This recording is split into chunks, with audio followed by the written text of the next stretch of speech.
স্বাগতম জনাইছোঁ সকলোকে মোৰ চেনেলটোলৈ। মই ৰঙালাও ভাজি কেনেকৈ বনাই তাকে দেখুৱাব লৈছোঁ।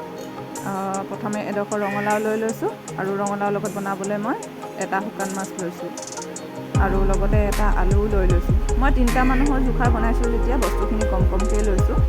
গোটেইখিনি বস্তু ভালকৈ চফা কৰি বাকলি গুচাই ধুই মেলি লৈছোঁ আৰু অকণমান দেৰি পানীটো তিয়াই ৰাখি দিছোঁ। বেছি দেৰি ৰখা নাই, অকণমান দেৰিয়ে ৰাখিছোঁ। আপোনালোকে বিচাৰিলে ৰাখিবও পাৰে আৰু নিবিচাৰিলে নাৰাখিবও পাৰে। আৰু লগতে এতিয়া এখন কেৰাহী লৈ লৈছোঁ। কেৰাহীত পৰিমাণ অনুসৰি তেল দিছোঁ।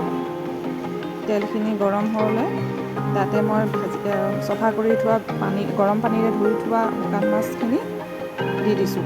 এতিয়া শুকান মাছখিনি আমি ভাজিব লাগিব অকণমান ৰঙা হোৱালৈকে। এতিয়া ভাজি ল'ম শুকান মাছখিনি আৰু শুকান মাছখিনি ভাজি ৰঙা হোৱা হ'লে মানে সেইখিনি তেলখিনিৰ পৰা উঠাই কেনে সেই একেখিনি তেলতে আমি পিঁয়াজ এটা কাটি দি দিম।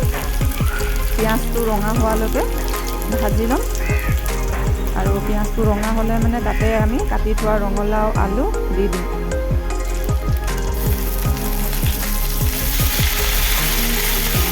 এতিয়া গোটেইখিনি বস্তু দি লৈ তাতে অকণমান হালধি গুড়ি, অকণমান ৰং জলকীয়া গুড়ি আৰু লগতে নিমখ সোৱাদ অনুসৰি দি দিম আৰু গোটেইখিনি বস্তু ভালকৈ ভাজি ল'ম। এনেকৈয়ে 2-3বাৰ ভাজি কেনে কেৰাহী ঢাকন মাৰি থৈ দিম। কেৰাহী ঢাকন মাৰিয়ে ভাজিম আমি। ভাজি লৈ যেতিয়া হৈ যাব বহুতখিনি, তেতিয়া আৰু ৰঙালাওখিনি অকণমান গোটা হৈ থাকিলে মানে হেতা পাতেৰে ভাঙি দিব।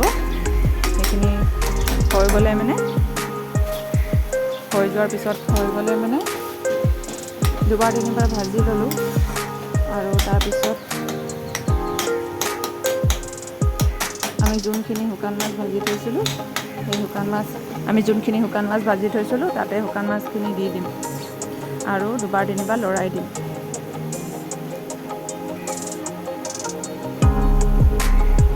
আৰু শুকান মাছখিনি দি ভাজি লৈ কেনে তাতে অকণমান চেনি দি দিম। তেতিয়া সোৱাদটো আৰু অলপ ধুনীয়া হয় আৰু সেই সকলোখিনি বস্তু চেনি, শুকান মাছ সকলোখিনি দি কেনে আৰু এবাৰ ভালকৈ লৰাই দিম বস্তুখিনি। লৰাই দিয়াৰ পিছত আমাৰ ৰঙালাও ভাজি ৰেডি খাব। এতিয়া আহক ৰঙালাও ভাজিৰ লগত খাবলৈ কেইটামান পকৰি বনাওঁ। আমি পকৰি বনাবলৈ প্ৰথমে বল এটাত অকণমান দাইল লৈ লৈছোঁ।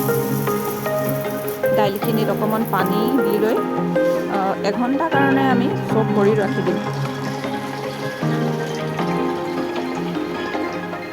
1 ঘণ্টাৰ পিছত দাইলখিনি ভালকৈ ধুই লৈ মিক্সি জাৰ এটাত পিচি ল'ম। দাইলখিনি বেছি মিহিকৈ নিপিছোঁ, কাৰণ মিহিকৈ পিচিলে পকৰিবিলাক ভাল নালাগে খাই কেনে, বৰ চেপেটা বনে। অকণমান দৰদৰীয়া কৰি কেনে পিচিম।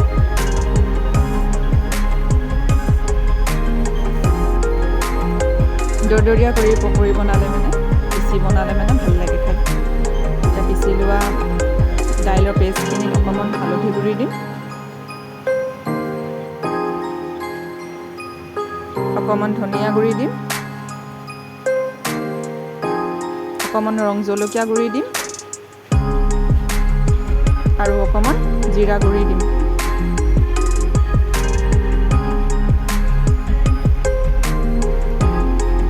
লগতে নহৰু পেষ্ট আৰু আদা পেষ্টটো দিম অলপ।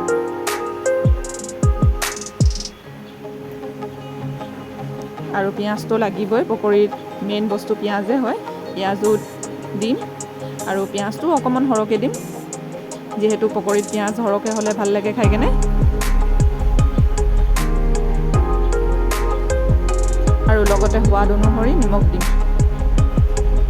এতিয়া সকলোখিনি বস্তু ভালকৈ মিক্স কৰি ল'ম। আপোনালোকে হাতেৰেও মিক্স কৰিব পাৰে বা চামুচেও মিক্স কৰিব পাৰে। মই চামুচৰে মিক্স কৰি ল'লোঁ গোটেইখিনি ভালকৈ। আৰু মিক্স কৰি লৈ কেৰাহী এখনত তেল দি ল'ম। তেলখিনি গৰম হ'লে তাতে এটা পকৰি দি যাম।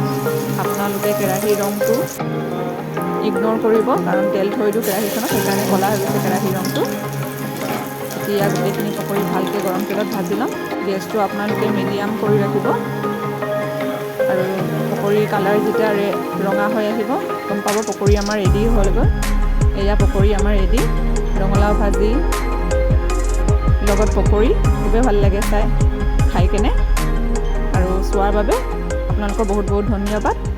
ছাবস্ক্ৰাইব কৰিব মোৰ চেনেলটো।